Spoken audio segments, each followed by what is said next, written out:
정성산 TV를 애청해주고 계시는 모든 분들에게 진심으로 감사드립니다. 이번 시간에는 지금 더불어공산당, 민주당 충격 상황 터졌으며 정동영, 이현주 등 8명 난리가 났다. 이재명에 이어 최대 악재 등장. 이번 소식의 핵심 과연 무엇이겠습니까?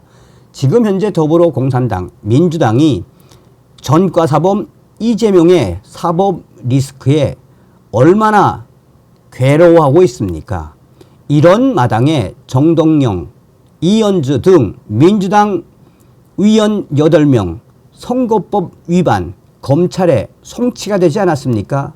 그런데 이 사건의 공소시효 만료일 10월 10일이지요.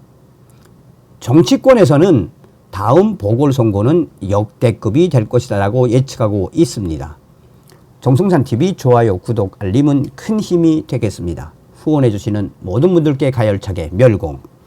지금 현재 검찰의 수사 속도가 매우 빨라지고 있습니다. 22대 총선 선거법 위반 사건에 공정하고 신속한 수사가 빨라지는 그 이유는 선거법 위반 사건의 공소시효 만료일 10월 10일이 임박하다 보니 수사가 계속해서 빨라지고 있는 것입니다. 정치권은 현역 위원들의 기소 여부에 촉각을 곤두세우고 있습니다. 더불어민주당 현역 위원 8명 선거법 위반 혐의로 검찰에 송치된 충격 상황. 더불어민주당 내에서 더 충격 상황이 터졌다고 강조하는 것은 바로 이재명 당대표의 사법 리스크에 이어 민주당 위원들의 선거법 위반 사법 리스크가 또 터졌다라며 이는 예상치 못한 이재명에 이은 최대의 악재로 지금 민주당 내부가 한바탕 난리가 난 상황입니다. 민주당의 핵심 관계자는 현재 이재명 당대표의 사법 리스크에 그야말로 연일 민주당이 국민들로부터 얻어 터지고 있는 상황에 이제 이번에 국회의원으로 입성을 한 민주당 현역 위원 8명이 선거법 위반 혐의로 검찰에 송치된 충격 상황이 터진 것은 무엇이겠나라며 앞으로 이 최대 악재는 민주당의 발목을 잡을 것이 분명하다라고 강조하고 있습니다. 국민의힘 핵심 관계자는 향후 보궐선거는 역대급이 될 것이라고 예측을 했습니다. 이딴 사법 리스크에 골머리를 앓고 있는 더불어민주당. 민주당은 현역 위원들의 선거법 위반 혐의로 인한 이딴 검찰 송치에 그야말로 괴로워하고 있습니다. 정준호 민주당 위원이 22대 국회 처음으로 검찰에 기소되면서 당 차원의 사법 리스크가 확대되고 고조되고 있는 충격 상황으로 돌변했습니다. 선출직 공직자는 일반 형사 사건으로 금고형 이상이 확정되거나 공직선거법 및 정치자금법 위반 혐의로 벌금 100만 원 이상형이 확정되면 당선 무효가 돼 국회의원직을 상실하게 됩니다. 검찰은 7월 24일 민주당 정준호 위원을 공직선거법 및 정치자금법 위반 혐의로 불구속 기소했습니다. 정 위원은 당내 경선 과정에서 불법 전화 홍보방을 운영하고 채용 청탁을 대가로 불법 정치 자금을 수수했다는 혐의를 받고 있습니다. 이와 관련해 정준호 위원은 기소 당일 입장문을 내고 검찰의 기소는 최근 검찰 내부 위기를 모면하기 위한 정치적 행위에 불과하다라며 혐의를 전면 부인했습니다. 4년 만에 국회로 복귀한 정동영 민주당 위원도 최대의 악재 주인공이 됐습니다. 그는 지난 7월 12일 공직선거법 위반 혐의로 검찰에 송치됐습니다.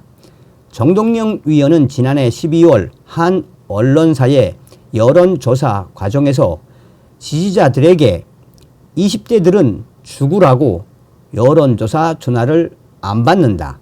받아도 여론조사라고 하면 끊어버린다. 여러분이 20대를 좀 해 주십사라며 거짓 응답을 유도한 혐의를 받고 있습니다. 정동영 위원은 논란이 일자 농담성 발언이었는데 진중치 못한 처신이었음을 인정한다고 해명한 바 있습니다. 공직선거법 제108조는 당내 경선을 위한 여론조사의 결과에 응답을 미치게 하기 위해 다수의 선거 구민을 대상으로 성별, 연령 등을 거짓으로 응답하도록 지시, 권유, 유도하는 행위를 금지합니다. 정동영 위원은 그전에도 말 때문에 실수를 했는데 이번에도 정동영의 이 말 때문에 결국 국회의원 배지가 날아가게 생겼습니다. 이현주 민주당 위원도 지난 8월 26일 공직선거법상 허위사실 공표 혐의로 검찰에 송치됐습니다. 이현주 위원은 지난 3월 15일 유튜브 채널 김어준의 다스베이다에서 국민의힘 후보들도 다 초선들이다. 거기에는 용인 지역 연고가 하나도 없다고 말했습니다. 그러자 용인 지역 국민의힘 소속 시도위원 16명은 같은 달 26일 사실과 전혀 다르다. 당시 출마한 후보 모두 용인으로 이사와 2년에서 6년째 살고 있다며 이현주 위원을 검찰에 고발했습니다. 이와 관련해 이현주 위원은 일반적으로 선거에서 연고라는 것은 태어나 자란 것을 의미한다며 잠시 살았거나 인연이 있는 것을 연고라 주장할 수는 있지만 그만큼 해석과 기준이 다양하다라며 반박했습니다. 이현주 위원에게도 최대의 악재가 등장한 것입니다. 이정헌 민주당 위원은 지난 8월 23일 공직선거법 위반 혐의로 검찰에 송치됐습니다.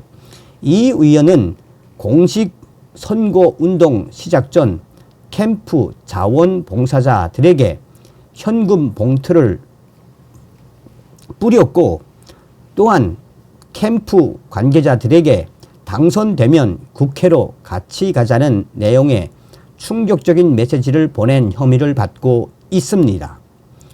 공직선거법상 후보자 등록 전 자원봉사자는 금품을 받을 수 없고 당선을 목적으로 직을 제안하거나 약속을 해도 안 됩니다.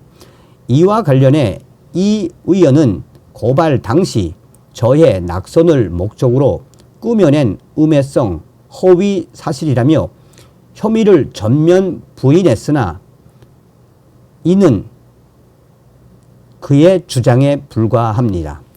양문석 민주당 위원은 지난 8월 9일 공직선거법상 허위사실 공표 혐의로 검찰에 송치됐습니다. 양문석 위원은 중앙선거관리위원회에 재산을 신고하는 과정에서 배우자와 공동 명의로 보유한 서울 서초구 잠원동 아파트를 2020년 당시 매입 가격인 31억 2천만 원보다 9억 6,400만 원 낮은 공시가격 21억 5,600만 원으로 신고한 혐의를 받고 있습니다.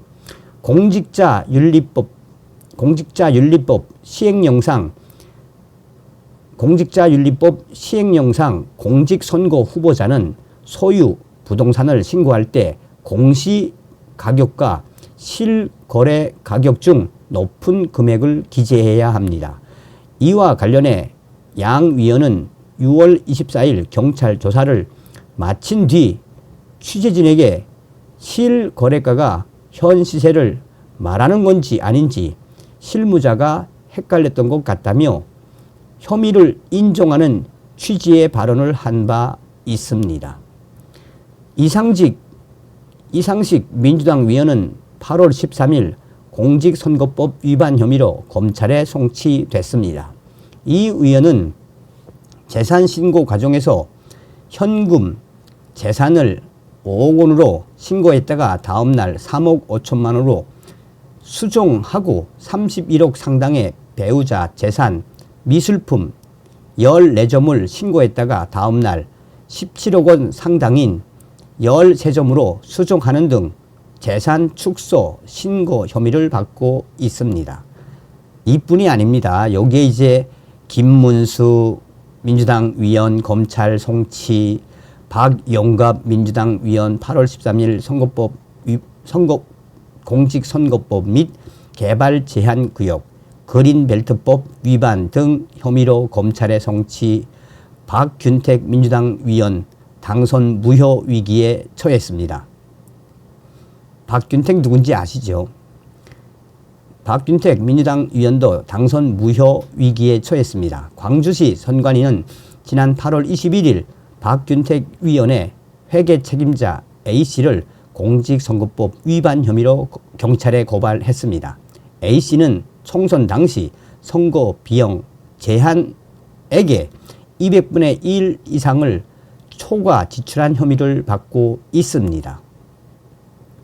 공직선거법상 선거비용 제한액의 200분의 1 이상을 초과 지출한 이유로 선거사무장, 선거사무소의 회계 책임자가 징역형 또는 300만 원 이상의 벌금형을 받을 경우 그 후보자의 당선은 무효 처리됩니다. 신영대 위원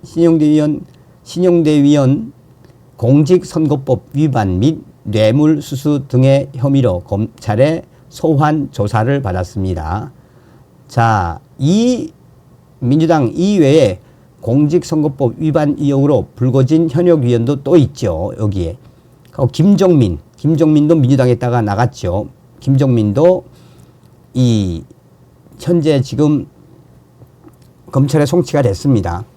자, 뭐 이게 또 뒤에 쭉 있는데 그 다음에 있는 게 뭐냐면 이제 돈 봉투 관련 어떻게 생각하십니까?